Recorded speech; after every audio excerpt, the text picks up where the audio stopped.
ગુરુ સત્ય સનાતન સનાતન ધર્મની જય, મધુરામ બાપાની જય, ગોવિંદરામ બાપાની જય, જનારામ બાપાની જય.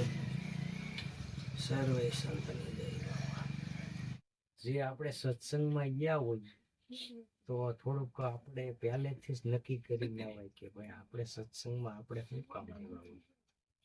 આપણે ટાઈમ બગાડ્યો હોય કારણ કે આયેલી હોય અને વાંધો નહીં ત્યાંથી દૂરથી આવ્યા હોય આગળથી આવ્યા હોય સમય બગાડ્યો હોય તો એની માટે થોડીક આપણે શાંતિ રાખી હોય તો આપણને જેને જ્ઞાન કહેવામાં આવે ભાઈ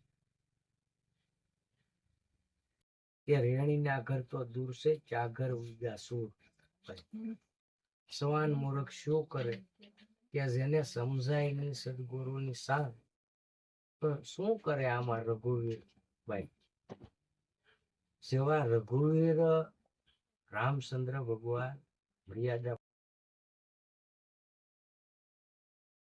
હવે જે મર્યાદા પુરુષોત્તમ પુરુષ છે મર્યાદા પુરુષોત્તમ છે જ્ઞાનને સમજવું છે માણા સ્વાન રૂપી છે એ સમજી શકતા નથી કારણ કે જે સ્વાન કોને કહેવામાં આવે શ્વાસ લે છે પણ એને જેને ખબર જ નથી કે જ્ઞાન શું કહેવાય છે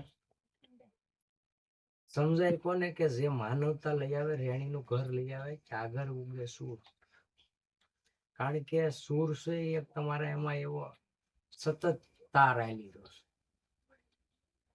છે એ એક ક્ષણભર પણ બંધ નથી હવે ઈ આપણને સમજણમાં જો આવે કારણ કે માણસ શૂન્યકાર જેને એમાં શૂન્યકાર એટલે રૂંઢ બુદ્ધિ કોકને એમ લાગે કે આ માણસ બોલતો નથી પણ એ બોલતો હોય પણ તમને ખબર નહીં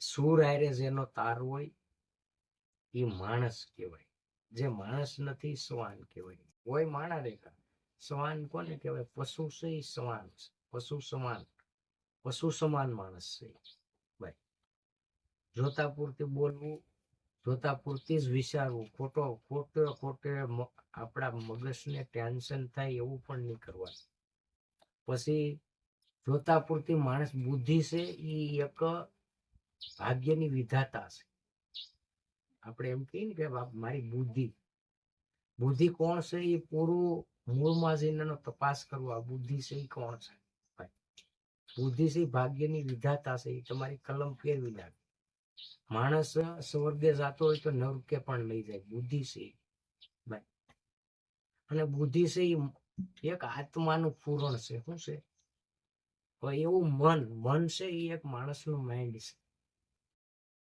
માણસ સમજે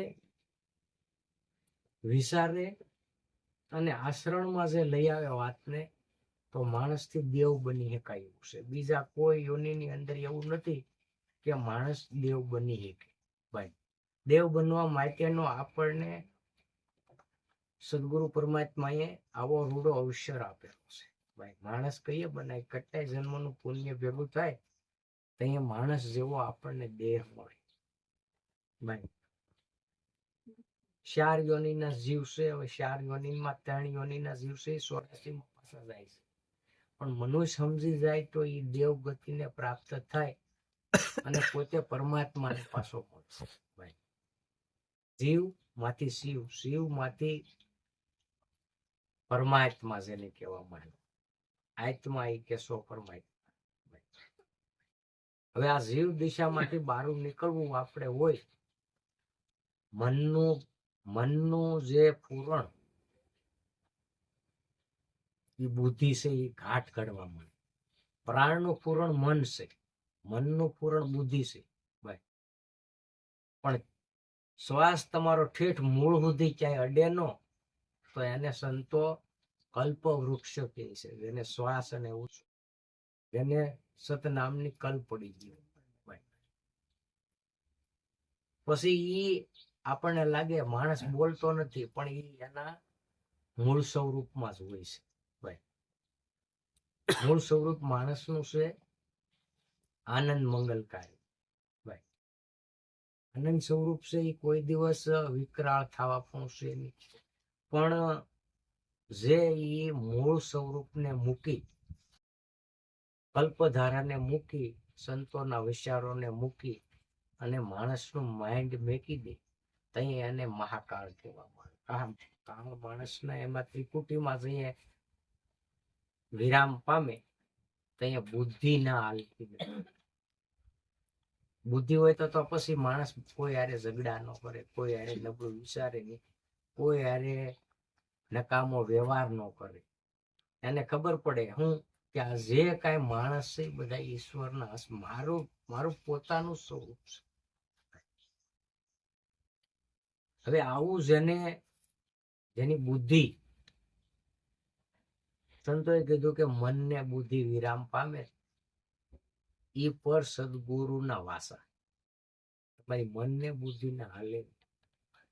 પણ જો કોઈ એવો વીર પુરુષ જાગે અને એની બુદ્ધિને લડાવી, બુદ્ધિને પ્રફુલ્લિત કરી દે, તો બુદ્ધિ છે એ તમારી જન્મની વિધાતા છે. કોણ છે?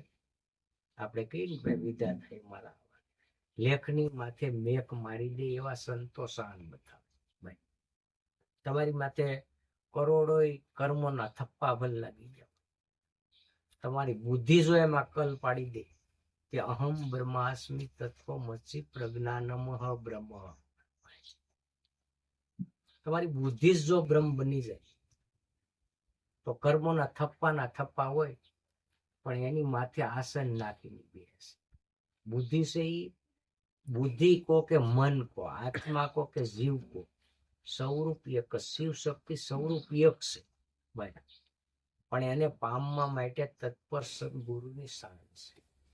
હવે સદગુરુની શાન તમે સમજી ન હે, સમજવા કોણ નથી દેતું? કારણ કે મન, બુદ્ધિ, ચિત્ત ને અહંકાર પ્રાણના વાયુ છે, એમાં લય પાછા થતા નથી. એટલે આ પૂરણને આપણે સમજીએ. નોખા નોખા ઘાટ પીડ્યા. મન છે અને અહંકાર માણસને સત્ય તરફ જવાનું. હવે સત્ય તરફ પોતાને જવા માટે જેને ત્રીજું નેત્ર કહેવામાં આવે. ત્રીજું નેત્ર છે એ અનુભવ રૂપી આંખ છે. નેત્ર એટલે કોઈ આવી બીજી આંખ નથી ખુલતી. એવું કોઈને ન રાખવું કે આવી બીજી ત્રીજી આંખ ખુલતી છે. અનુભવ રૂપી આંખ છે. કઈ રૂપી? કે અનુમાન નહીં, અનુભવ. અનુમાન છે એ બુદ્ધિનું કલ્પવૃક્ષ છે. કારણ કે બુદ્ધિ એમાં અનુમાન એટલે નક્કી પણ ન કરે. અને અનુભવ જેને થયો હોય, નિજ અનુભવ, આત્માનો અનુભવ છે, નિજ અનુભવ છે. એની માથે માણસનો વિશ્વાસ દ્રઢ બંધાય. દ્રઢ વિશ્વાસ છે એનું નક્કી પણ હોય ભાઈ, એ તૂટે નહીં. એમ માણસ સમજી અને સદગુરુની શાનને સમજી લે તો પછી માણસના એમાં